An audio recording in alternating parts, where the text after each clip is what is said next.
What is up, guys? It's time for part 2 of this Rage-a-thon. And in this video, I want to talk and focus about the first album branded as Rage, that is Reign of Fear. Definitely a step up from Avenger, Prayers of Steel. But before I get too far with this, I should probably explain how I define Rage in a sense. When I mean define, I mean, okay, they've had a lot of albums. Okay, they've been around since like the early 80s. And, I feel like you can break down Rage's career, or Peevee's career, really, since he's the only original member. You can kind of break it down into what I could say like 5 eras. And I kind of define those eras based on the guitarist that was in the band, because I feel like the guitarist really shaped a lot of the sound, even if Peevee probably did. I'm not 100% sure, but I imagine he probably has always done most of the songwriting. But it's probably a shared effort. Now, Peevee Wagner's a bass player and a vocalist, but also a bass player, and I think he kind of pulls a Steve Harris and writes a lot of stuff. So that's pretty cool. So how do I define Rage? Okay, so with Avenger, it started off with Georg Michael and Jochen Schroeder. I'm probably butchering those names. That's why I don't memorize them, because I sure can't say them. I guess it would start off with that all the way from, I would say, up until the first 3 albums, okay? So that would be Avenger, Reign of Fear, and Execution Guaranteed. That'd be the first 3 albums. And then I would say the second era is the Manny Schmidt era for sure. They kind of went from a 4-piece, well, let's see here. Yeah, a 4-piece to a kind of like a power trio with Manny Schmidt, Peevee, and Chris. I just called him Chris E in another video. I'm going to try to say it. I'm going to try. Ephthemiadis? Ephthemiadis. Okay, that's how I'm going to say it. So yeah, those 3 guys, the Refuge lineup. And then, they went,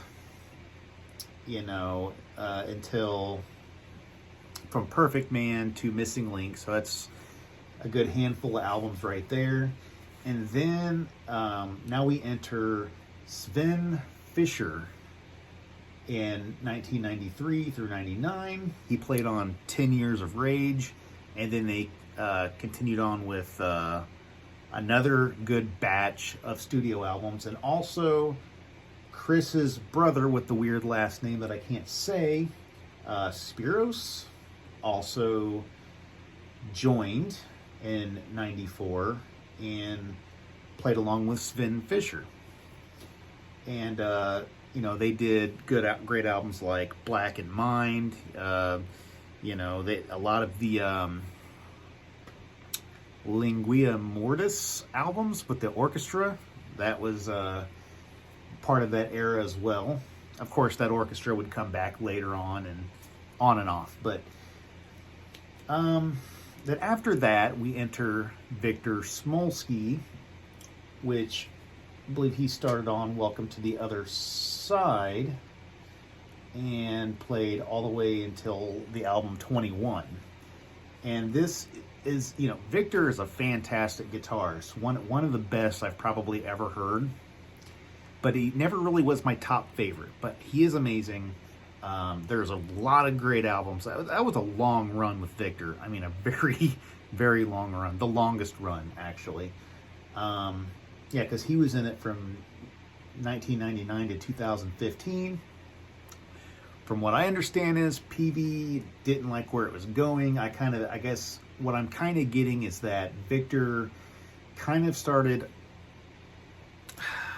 taking over the show, sort of. It became more of the Victor show rather than, and I guess it really wasn't what Peevee the direction he wanted to go. I guess he was really, really wanting to get back to like the 90s Rage albums. And that they kind of did. So the next lineup would have Marcos Rodriguez from 2015 to 2020. Very, very short run. He played on 3 albums, and what I think I've heard is that he had some personal issues he had to take care of and had to leave. He didn't want to leave. That's what I understand. I guess him and PV got along great. Nothing there. And I guess like playing for Rage was a dream come true for Marcos. So, he had to leave though. And now we got Stefan Weber, 2020 to 2023. And he played on the most recent album.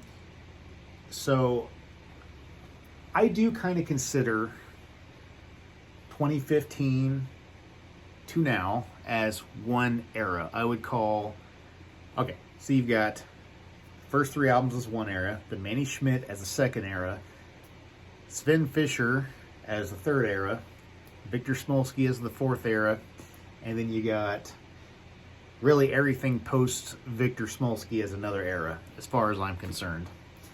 So now that I got that out of the way, now I'll start actually talking about Reign of Fear. So this right here, they went from Avenger, which was more, kind of started off as more of a traditional metal album in the vein of Accept and, Judas Priest, and went to a pure speed metal sound. I don't really know 100% what to compare this to. I really don't. It's just German speed metal. It's just really all I can say, and it's pretty vicious at times. Now there's a couple of tracks that kind of make you think of Avenger, but here, let's get back to Metal Archives here. This came out in 1986, and let's check out the reviews. 82% out of 7 reviews. Okay, that's relatively good. Let's see here. No stealth check needed when you're rocking guns like these. 92%. No need to be afraid. 78%. The Reign of Speed. 84%. Of Rage and Speed. 87%. The Birth of the True Rage. 83%. Pretty good, yet they would get better. 82%. That's probably the best explanation I've seen on here. Decent, if a bit uncreative at times, 69%. That's Ultra Boris. I kind of agree with that too. I would probably give this myself probably about an 80% myself. So, and this right here, hold on. I was wanting to read something else, and I keep clicking on the wrong thing.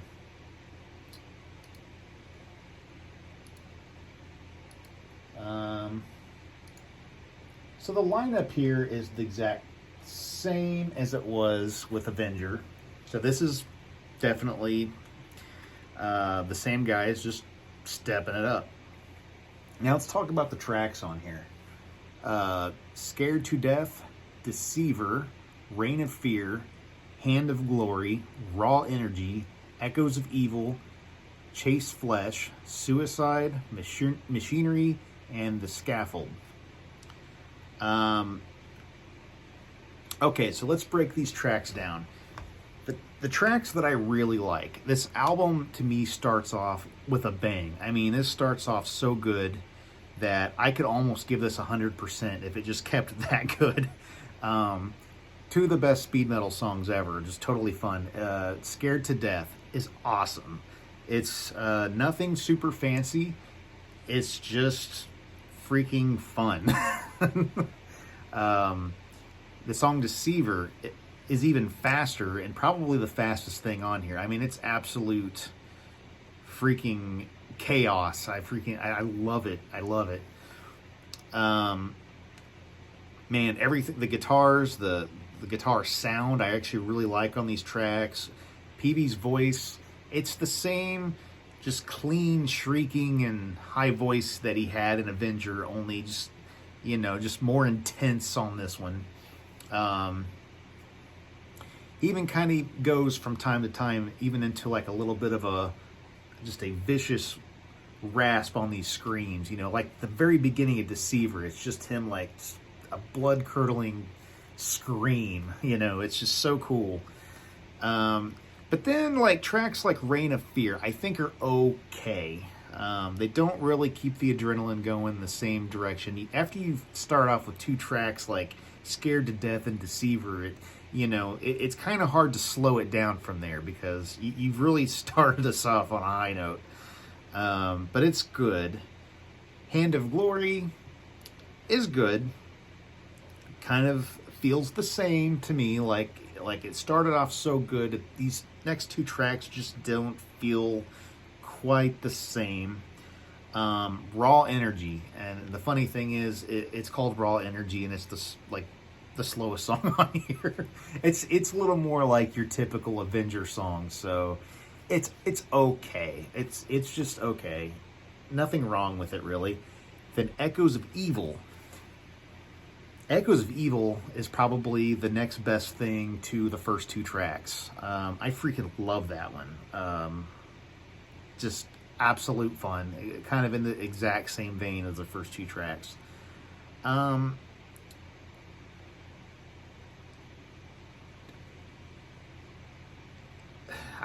don't know if I said track 7 wrong. It says Chase Flesh. Let me see if what that actually says. I thought it said, I don't know what I said earlier, but Chase Flesh? I don't know. I don't know. That song is another one that's a little bit on the slower side, like Avenger, but it's okay. The song Suicide's pretty good. Probably one of the best choruses, as far as melody goes, one of the best melodic tracks on here. And Machinery and The Scaffold, this album ends pretty good, but it for me though, it doesn't have the same feel as the way it started. Like, it started too good. Like, they outdid themselves from the beginning of this album. But I will say this, this whole thing is good. Like, there's no track that's like a throwaway. I just feel like, I listen to this for a couple of tracks, I skip around, and then I usually go and listen to another album like Execution Guaranteed. But, yeah, so there really ain't a whole lot to say about that. It's a pretty one-dimensional album. They try to be a little more versatile, but it doesn't come off as interesting as I would prefer.